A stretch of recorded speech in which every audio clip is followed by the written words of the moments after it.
Ito ay overhead tank dito sa rooftop namin. Nakadalasan ay nag-overflow kaya problema, sayang ang tubig.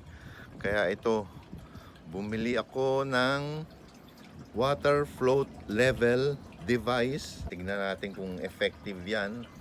At ito yung galing Nawasa or Maynilad na water. At pag ma-reach niya ang level somewhere here, dapat mag-stop yan. Yan po, nasa rooftop tayo. Kitang kita, walang daya. Ayan oh. Nandun yung SM Bacoor. Yun. Yan yung view sa aming rooftop. Okay. Wait lang natin. At malapit-lapit na. Yan na po, malapit-lapit na sa katotohanan. Itong input, itong output, dapat mag-stop itong output pag ma-reach itong level na to. At hantayin natin ang pangyayari kung pasado o bagsak. Kailan kaya i-stop ito? Baka maghapon tayo dito ah. Abangan natin. Abangan natin.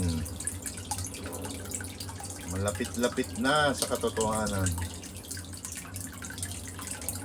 Ayan na po, ayan na po. Itataas niya yung may plastic dito. Tapos magkuklose dun sa valve na yun. May butas doon.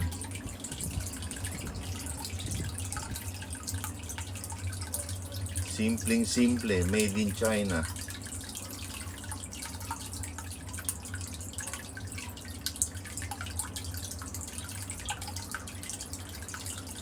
Ang tagal.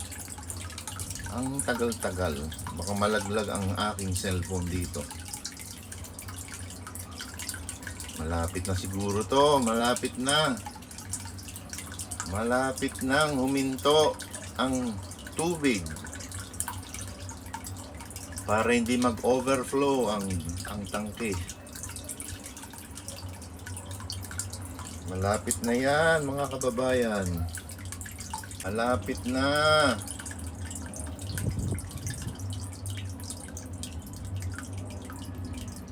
Sige na, mag-stop ka na.